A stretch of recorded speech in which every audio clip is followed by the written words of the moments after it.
देश दुनिया की तमाम बड़ी खबरों को देखने के लिए हमारे चैनल को सब्सक्राइब करें और बेल आइकन को दबाएं ताकि सबसे बड़ी खबर सबसे पहले आप तक पहुंच सके। आइए आपको दिखाते हैं इस वक्त की सबसे बड़ी खबर।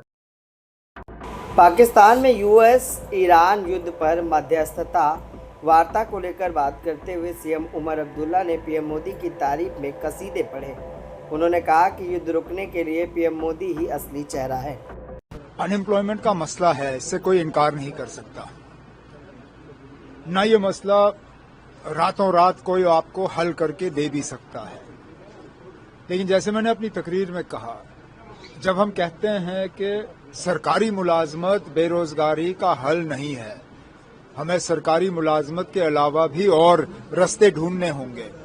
उन रास्तों में मिशन युवा जो है उसकी अपनी एक अहमियत है, क्योंकि इसमें फंडिंग के साथ साथ बिजनेस चालू करने के लिए जो डीपीआर बनाना होता है उसमें मदद, और बिजनेस चालू करने के बाद जो मार्केटिंग वगैरह में आपको मदद की जरूरत होती है वो सारा कुछ मिल जाता है। इस स्कीम को भी 1 साल भी पूरा नहीं हुआ है, जून के महीने में 1 साल पूरा होगा।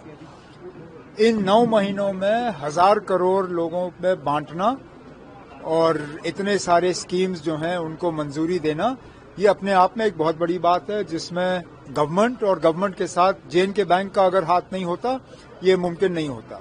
तो जे.एन.के. बैंक और गवर्नमेंट का एक बहुत ही करीबी जो इसमें तालमेल रहा है, ये उस चीज का नतीजा। आगे इसको और स्ट्रेंथन करेंगे। अभी इलेक्शन आ रहे हैं 5 स्टेट्स में, क्या लगता है इस बार? आप मुझसे क्या पूछ रहे हो ना, ये हमारे बीजेपी के साथी यहाँ पे हैं, ये दूसरी रियासतों में जाके प्रचार कर रहे हैं, हम तो यहीं बैठे हुए हैं। अब क्या होना चाहिए, क्या होगा, अब देखते हैं। अब अलायंसेस तो सब जगह हैं।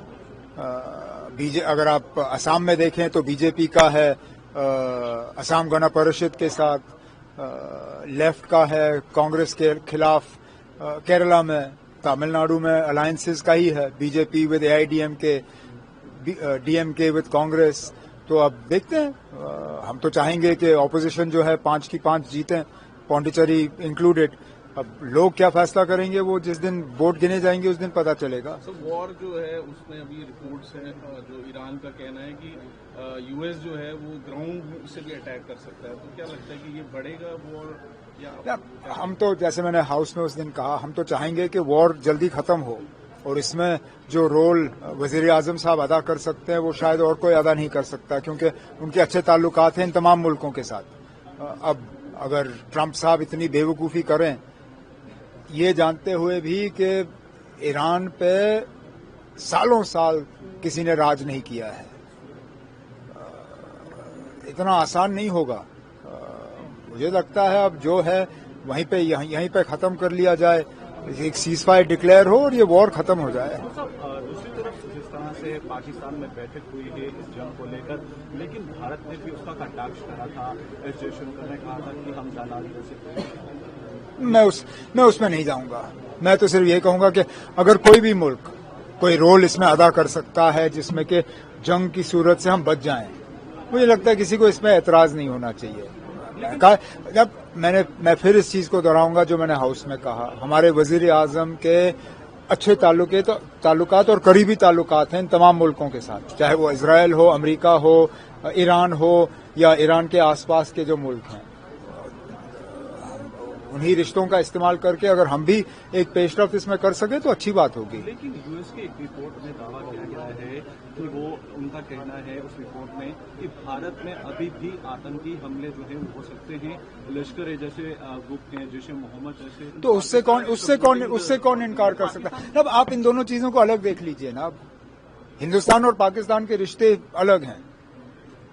ये पाकिस्तान जो है अपने ईरान और अमेरिका के साथ जो उनके अच्छे रिश्ते हैं उनका फायदा ले रही है। अब उन्होंने ले लिया, हम कैसे एतराज कर सकते हैं? अगर उनके इस पहलू से जंग जो है वो रुक जाए तो आप क्या चाहते हो कि वो ना करें और जंग चलता रहे? हम तो चाहते हैं जंग रुके। अगर इसमें कोई भी मुल्क अपना रोल अदा कर सकती है तो करें, अगर इससे बेहतर हम रोल अदा कर सकते हैं हमें करना चाहिए।